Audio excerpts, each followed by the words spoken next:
Hey guys, welcome back to my channel coding for beginners by Newton school.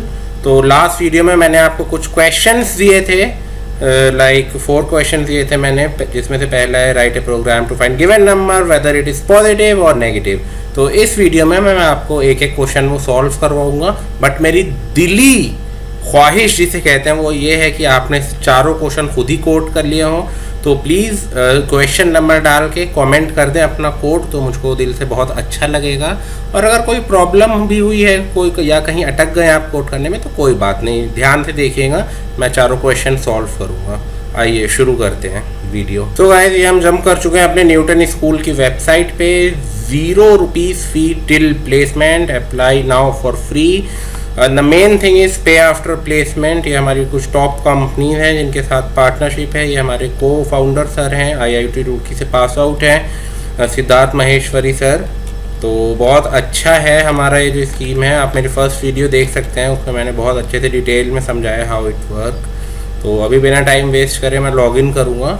आप लोगों ने अगर login नहीं करा है तो प्लीज़ साइन अप कर लीजिए, 1 मिनट का काम है। आपको ज़बरदस्त जावा का कंपाइलर मिलेगा, इररेस्पेक्टिव आपका लैपटॉप कितना पुराना है कितना स्लो है। यहाँ पे आप हैजल फ्री कोडिंग कर सकते हैं किसी भी लैंग्वेज में, बेसिकली इस कोर्स में कोर जावा में। तो आइए मैं लॉगिन करता हूँ। लॉगिन के बाद कुछ इस तरह की स्क्रीन आएगी गाइस, मैं जूम कर लेता हूँ थोड़ा। आपका प्ले ग्राउंड पर आपको क्लिक करना पड़ेगा। स्क्रॉल डाउन करता हूँ मैं, कोर नई फाइल बनाता हूँ मैं। टाइटल सेम ही रहता है हमेशा हमारा, core Java for beginner. Description में मैं डालता हूँ solution else practice set and create. So guys, ये हमारा एडिटर खुल चुका है। सबसे पहले जावा सेलेक्ट कर लेता हूँ मैं, जावा OpenJDK 13.0.1, और अपना बेसिक प्रोग्राम लिख लेते हैं। हैश नहीं, हैश क्या लिख रहा हूँ यार मैं, सी थोड़ी कर रहा हूँ। Public class main public static void main string big bracket open close args again curly braces open close system hi world। और ये गाइस हमारा हाई वर्ल्ड जो है वो प्रिंट हो गया है बिना किसी प्रॉब्लम के। आइए अब अपने क्वेश्चन की तरफ जाते हैं। क्वेश्चन क्या था? हाँ, यूज़र से हम कहेंगे कि भाईजान एक नंबर डालिए, आप यूज़र भाईजान डालेंगे और हमारे जो सिस्टम है इसको आउटपुट देना है कि वो जो नंबर डाला है वो पॉजिटिव है या नेगेटिव है। तो यूज़र इनपुट होना है। तो सबसे पहला काम क्या होगा बताओ? Import java.util.scanner। उसके बाद यूज़र को यहाँ हम एक मैसेज देते हैं, लाइन चेंज यूज़ कर, hey mister user please enter a number. तो ये यूज़र को मैसेज डिस्प्ले होगा। उसके बाद वो नंबर अंदर ले लेते हैं। Scanner SC equal new scanner system.in। अब एक इंट नंबर नाम का वेरिएबल बनाऊंगा मैं और उसको SC ऑब्जेक्ट के थ्रू अंदर ले लूँगा। Next int. तो अभी कितना कोड हो गया है हमारा? हमने एक मैसेज डिस्प्ले कराया है यूज़र को कि एक नंबर डालो, और एक नंबर बनाया इंटीजर टाइप वेरिएबल का, और उसको रीड करा लिया, मतलब इनपुट ले लिया। यहाँ तक हमारा हो चुका है। अब कंडीशनल स्टेटमेंट का खेल शुरू होगा। इफ नंबर जो है वो हमारा ग्रेटर देन 0, तो भैया आप प्रिंट कर दो ये system.out.println। कॉपी पेस्ट कर लेता हूँ मैं, Ctrl+C Ctrl+V। Positive number, this is a positive number, ठीक है। एल्स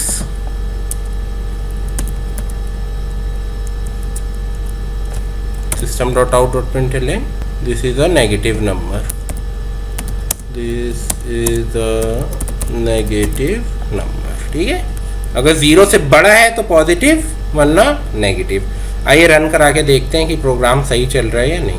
ठीक है, hey mister user please enter a number. ये कोई एक्सेप्शन थ्रो कर रहा है क्या? एक्सेप्शन इन थ्रेड, अच्छा वो इनपुट वाला यूज़ नहीं करा है ना। जैसे मान लीजिए मैं यहाँ पे 20 डालता हूँ और फिर रन कराता हूँ 20, देखिए this is a positive number, ठीक है। 30 डालूँ, देखिए this is a positive number, बड़ा बड़ा दिख रहा होगा। कमेंट करके बताइएगा ये जो मैग्नीफाइंग कर्सर मैं यूज़ कर रहा हूँ ये आपको अच्छा लग रहा है या हटा दूँ इसको। और अब अगर मैं यहाँ पे मान लीजिए -16 डालूँ, this is a negative number, देखिएगा। -99 डालूँ,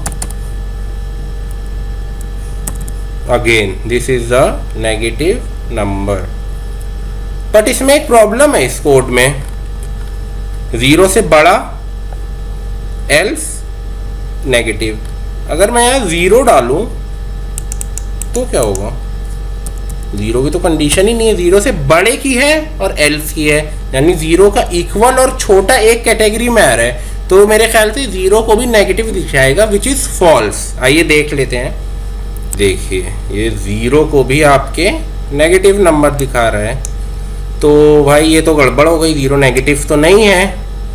तो इसे हम थोड़ा सा एडिटिंग कर लेते हैं जिससे हमारा कोड सही हो जाए। मैं यहाँ पे इफ़ एल्सिफ लैडर का यूज़ करूँगा, यहाँ मैं लिखूँगा एल्सिफ, और यहाँ मैं जो लॉजिक लिखूँगा हार्ड कोड मतलब एक बार एक कंडीशन दे दी, whether is equal, greater than, less than, जो पूरे प्रोग्राम में कभी चेंज ना हो उसको हार्ड कोड कहते हैं। ये नोट कर लीजिएगा, इंटरव्यू में कभी कभार पूछ लेते हैं what is a hard code which can not be change throughout the programme.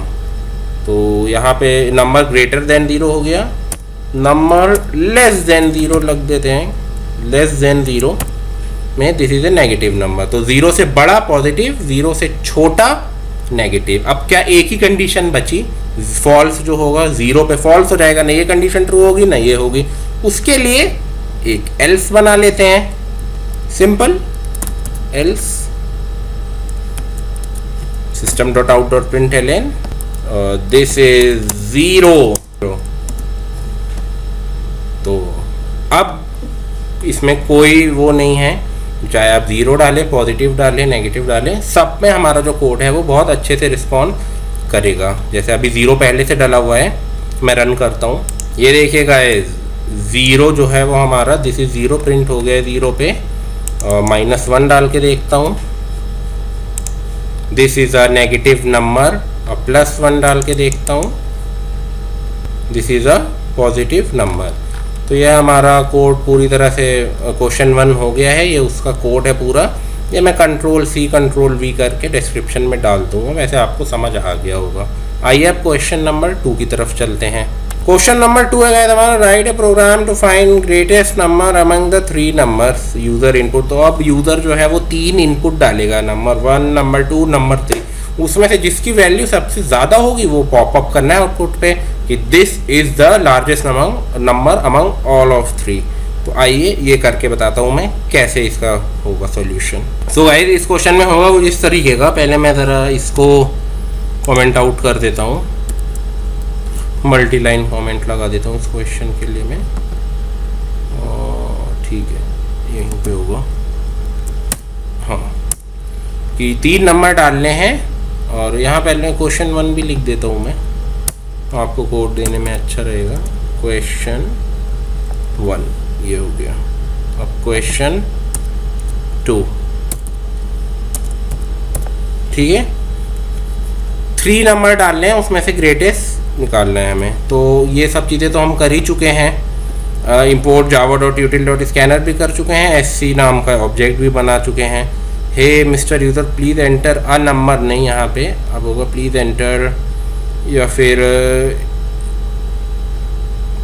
काम करता हूँ मैं, इसको भी इसमें डाल देता हूँ, मैं इसको भी अंदर ही डाल देता हूँ प्रिंट स्टेटमेंट को। Hey mister user please enter a number, ताकि ये पूरा क्वेश्चन कंप्लीट हो जाएगा।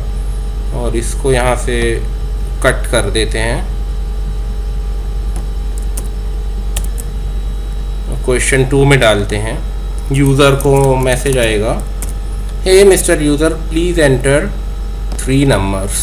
3 डिफरेंट नंबर वो डालेंगे भाई साहब, और फिर आगे की कहानी शुरू होगी हमारी। 3 वेरिएबल मैंने इंट के बना लिए, int num1 comma num2 comma num3, ठीक है। इन तीनों को मैं इनपुट ले लेता हूँ, num1 equal sc dot next int, similarly num2 को भी अंदर ले लेते हैं, num2 equal sc dot next int, copy paste कर लेता हूँ मैं। Similarly num3 equal sc dot नहीं, तो num1 num2 num3 3 int variable हमने डिक्लेयर करे और तीनों को इनपुट भी ले लिया। अब क्या करेंगे हम, if num1 greater than num2, ठीक है।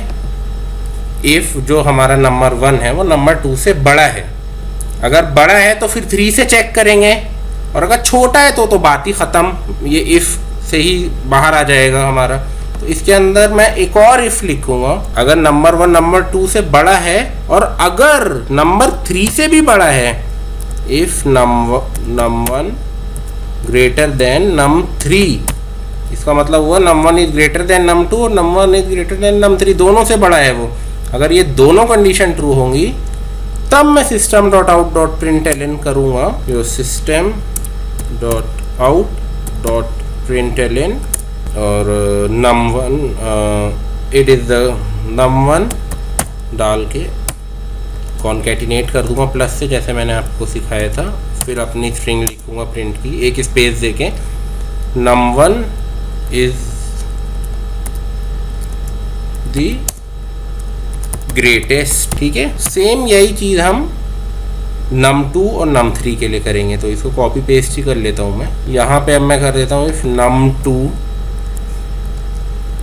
जो num2 है वो आपका num3 से ग्रेटर है, अगर ग्रेटर ही नहीं होगा तो कहानी ख़त्म हो जाएगी।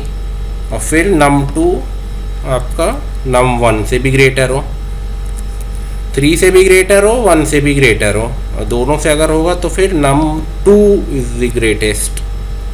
अब सिमिलरली num3 से चेक कर लेते हैं, num3 greater than num2, num3 greater than num1, अगर जो आपका नंबर 3 है वो 2 और 1 दोनों से बड़ा है तो फिर num3 इज़ द ग्रेटेस्ट।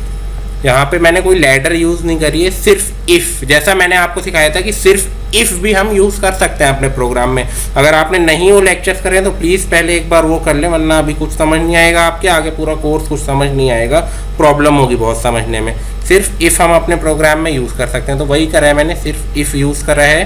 सिर्फ इफ़ के अंदर नेस्टिंग ऑफ इफ़ करी है, 2 इफ़ यूज़ करे हैं, ये एक ब्लॉक ख़त्म, फिर ये एक नया ब्लॉक, फिर ये एक नया ब्लॉक, 3 सिर्फ इफ़ कंडीशंस मैंने यूज़ करी हैं। बहुत सिंपल लॉजिक है, 3 नंबर हैं, पहले इन दोनों को कंपेयर कर रहा हूँ कि ये इससे बड़ा है, अगर नहीं है तो बात ही ख़त्म, यहीं से टाटा बाय बाय। अगर ये इससे बड़ा है ट्रू, तो फिर ये इससे बड़ा है थर्ड वाले से भी, अगर है तो हाँ भाई तुम ग्रेटेस्ट है, अगर नहीं हो तो कहानी ख़त्म, दूसरा इफ़ ब्लॉक। बहुत सिंपल है, समझ आ गया होगा। आइए रन करा के दिखाता हूँ तो और अच्छे से आप लोग को समझ आ जाएगा।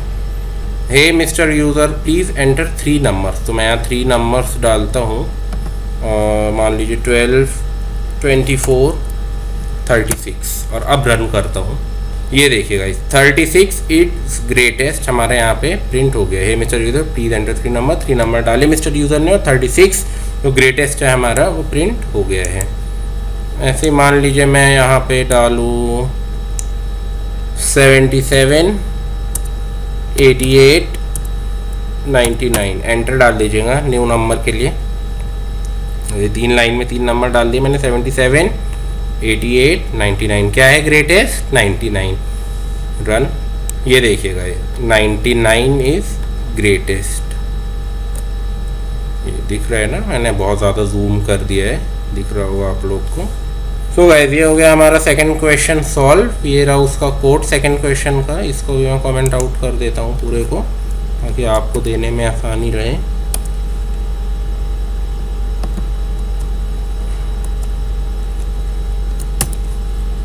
ये पूरा हमारा कमेंट आउट हो गया है। अब क्वेश्चन नंबर 3 क्या है हमारा? पर 3 क्या है हमारा? Find output of pseudo code if int a equal to 9, if a equal to 9 then print I am 9 year old, else print error in 9। तो आइए देखते हैं कैसे होगा ये, क्या आउटपुट आएगा इसका।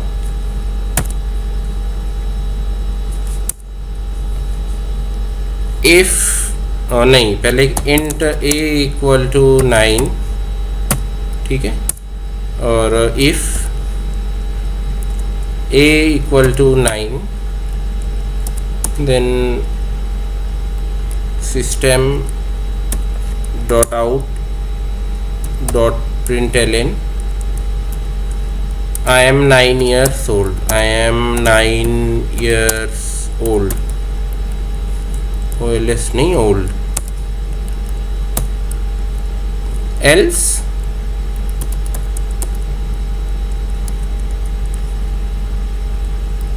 system dot out dot println error in 9, error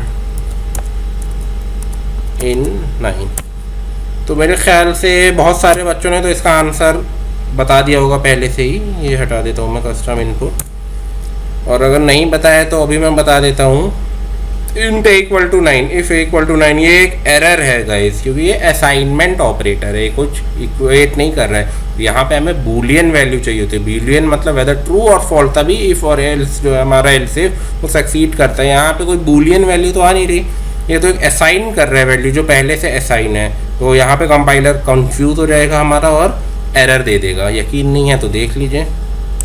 और यहाँ लिखा है एल्स विदाउट इफ, अरे ये तो लग रहा है कोई और गलती कर दी है मैंने, इफ़ बंद नहीं करा मैंने, ओके आई एम सॉरी।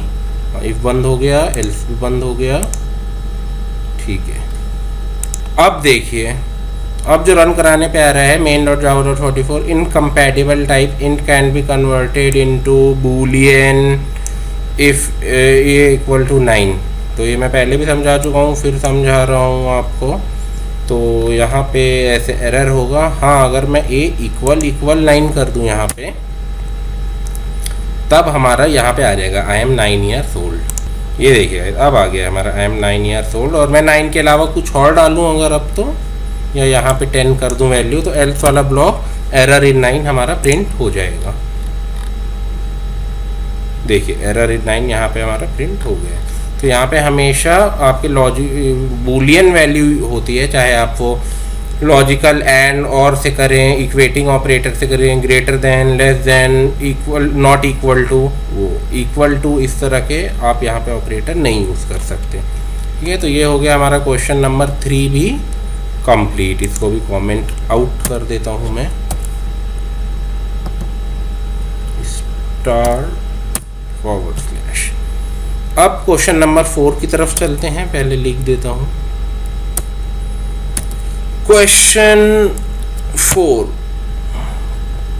ये रहा है हमारा question number 4। Write a program to check whether a student is failed or passed in an examination that consist of 4 subject student है। ठीक है, वो मैंने आपको पिछले वीडियो में भी डिस्कस करा था। 50% ओवरऑल ज़रूरी है, विद मिनिमम 35% जो है वो एक सब्जेक्ट में आना ज़रूरी है। ऐसा नहीं है कि 70-80% या और कुछ में आप बेवकूफ़ और 10-20 ला रहे हो तो चल जाएगा। ना ना ना, सब में 35 भी लाने पड़ेंगे और ओवरऑल 50 लाने पड़ेंगे।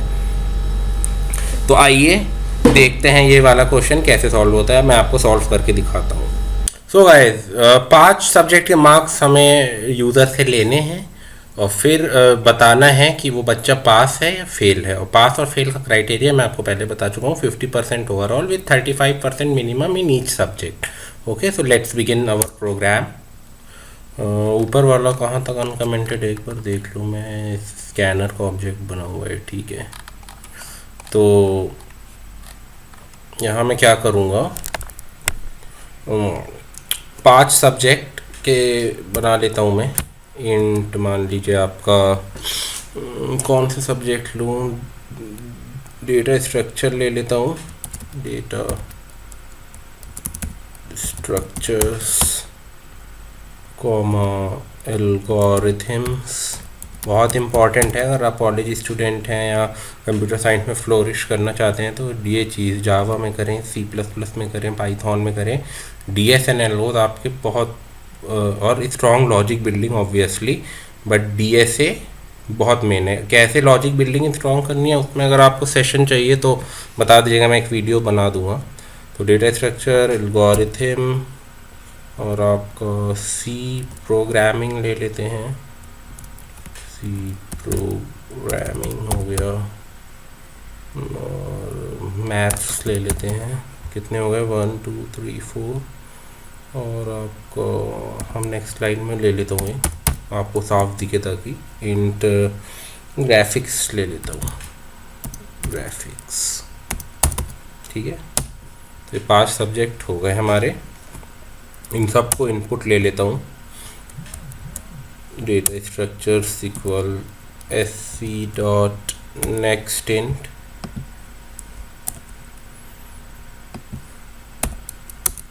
similarly algorithms equal sc dot next int,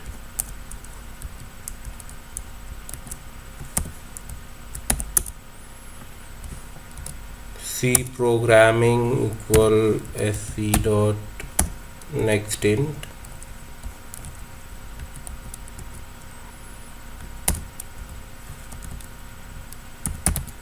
maths equal sc dot। ये हमने 5 सब्जेक्ट अंदर ले लिए हैं। अब मैं एक इफ़ कंडीशन लिखूँगा, नहीं उससे पहले मैं एक टोटल बनाऊँगा। टोटल या float total, float total equal in, इसको डिवाइड करूँगा मैं 5.0 f से। f क्यों? क्योंकि फ्लोट का जो बाय डिफ़ॉल्ट होता है वो डबल होता है और f करना पड़ता है, स्मॉल f है कैपिटल F। और जब इंट और फ्लोट में ऑपरेशन होगा तो फ्लोट वाला आएगा। तो ये सारे इंट में है, तो अगर मैं यहाँ पे भी इंट करूँगा तो वो गलत आ जाएगा, एग्जैक्ट हमारी परसेंटेज नहीं आएंगी। तो ये 5 से डिवाइड हो जाएगा, तो ये हमारी परसेंटेज आ गई। टोटल जितने नंबर हैं उनको 5 से डिवाइड कर दिया, हमारा एवरेज निकल के आ गया ये सबका। टोटल के बजाय एवरेज लिख देता हूँ मैं यहाँ पे, वो ज़्यादा सही रहेगा, एवरेज। अब अपना कंडीशनल स्टेटमेंट्स लगा देंगे हम। इफ़ ये जो हमारा एवरेज है ये एक तरीके से परसेंटेज ही है। जैसे मान लीजिए 500 आए किसी के, 500 में 100 और उसको 5 से डिवाइड कर दिया तो 100% है। तो if average is greater than equal to 35 and वो वाला एंड, जो ये सब होने ज़रूरी हैं, एक भी फॉल्स होगा फेल्स हो जाएगा। तो एक तो परसेंटेज का हो गया। और डेटा स्ट्रक्चर में जो मार्क्स हैं वो ग्रेटर देन इक्वल टू किसके होने चाहिए? नहीं, ओवरऑल जो परसेंटेज है वो 50 से ऊपर होनी चाहिए। I am sorry. हाँ, बाकी हर सब्जेक्ट में जो मार्क्स हैं वो 35 से के बराबर या ऊपर होने चाहिए उससे। तो ये देखिए गाइस, मैंने सारी कंडीशन, आप कह सकते थे तुम अलग अलग में भी तो लिख सकते थे, लेकिन क्या फ़ायदा जब एक हमारे पास फैसिलिटीज है तो क्यों फालतू में ज़्यादा मेमोरी और टाइम वेस्ट करना। इफ एवरेज जो है हमारा एंड लगाए मैंने, तो सारी कंडीशन ट्रू होनी ज़रूरी है, तभी ये इफ़ के अंदर वाला ब्लॉक हमारा ट्रू होगा और नीचे वाला कोड स्निपेट एग्जीक्यूट होगा, अदरवाइज नहीं होगा। एवरेज जो है वो 50 के बराबर या उससे ज़्यादा होना चाहिए, यानी परसेंटेज। और आपके डेटा स्ट्रक्चर के जो मार्क्स हैं वो 35 के बराबर या उससे बड़े होने चाहिए। एल्गो में 35 के बराबर या उससे बड़े होने चाहिए। सी प्रोग्रामिंग में, मैथ्स में, ग्राफिक्स में, सब में आइदर 35 होने चाहिए या उससे बड़े होने चाहिए। तो अगर ये कंडीशन ट्रू होगी तो मैं कर दूंगा system dot out dot println student has been promoted to next class और semester, जो भी लिखना है। और else ब्लॉक में हम लिखेंगे, if का हो गया ये, else में हम लिख देंगे Ctrl C Ctrl V, student has not been promoted to next semester. ठीक है, तो रन करा के देखते हैं कि ठीक है हमारा प्रोग्राम या नहीं। और यहाँ पे कुछ एरर तो नहीं है, एक एक्सेप्शन आ रहा है। अच्छा, वो मैंने इनपुट नहीं डाला है और एक और गलती कर दी मैंने, डिस्प्ले नहीं करा मैसेज। यूज़र को डिस्प्ले भी कराना था तो इधर डिस्प्ले करा देता हूँ, कोई बात नहीं। system.out.println please enter the marks in 5 subjects. 5 subjects में मार्क्स एंटर करिए और रिज़ल्ट पाइए। और एक और चीज़, हाँ ठीक है, बाकी सब ठीक है। हाँ, अब देखते हैं रन करा के। पहले ही कस्टम इनपुट दे देता हूँ मैं। मान लीजिए 35 35 35 35 34, सब में 35 है, एक में 34 है, या एक में 35 भी है मान लीजिए। तो सब में 35 वाली कंडीशन तो आपकी फॉलो कर रही है, बट ओवरऑल 50% नहीं हो रहा है। ये ओवरऑल हो रहा है आपका 35%, तो इस केस में प्रमोट नहीं होगा वो। Please enter the marks in 5 subject, student has not been promoted to next semester. ठीक है, अब अगर 35 ओवरऑल जो है वो 50% से ऊपर भी हो जाए, मान लीजिए सब में 100 आ गए, 100 100 100 100, इधर 35 है, इस केस में पास हो जाएगा। दिखा देता हूँ, student has been promoted to next semester. ये 50% से ऊपर भी है, मिनिमम 35 भी हैं सब में। बट अगर सब में 100 भी हैं और आपका ओवरऑल 50% से ऊपर भी है, बट किसी एक सब्जेक्ट आपको ले डूब रहा, मैं समझ सकता हूँ बहुत लोग के दिल में अलग अलग सब्जेक्ट आ रहे होंगे, चाहिए एक में मान लीजिए 2 नंबर से रह गए। अब 35 आने चाहिए थे मिनिमम 33, और बाकी सब में आपने स्कोर करा है 100 और 100, तो इस केस में भी वो नहीं प्रमोट हो पाएगा। यकीन नहीं हो रहा है तो देख लीजिए, student has not been promoted to next semester. भाई इधर भी 35 आने पड़ेंगे, वरना मामला गड़बड़ हो सकता है तुम्हारा। तो ये हमारा क्वेश्चन 4 भी सॉल्व हो गया। चारों क्वेश्चन मैंने सॉल्व कर दिए। ये रहा कोड, मैं कमांड C कमांड V करके डिस्क्रिप्शन में डाल दूंगा, और कोई भी प्रॉब्लम हो इससे related you can reach out to me any time. I am always here to help you out guys. Next video में हम 4-5 स्विच स्टेटमेंट से रिलेटेड क्वेश्चन करेंगे, और उसके बाद फाइनली स्टार्ट करेंगे हमारे लूप्स। तब तक के लिए stay home, stay safe, bye bye.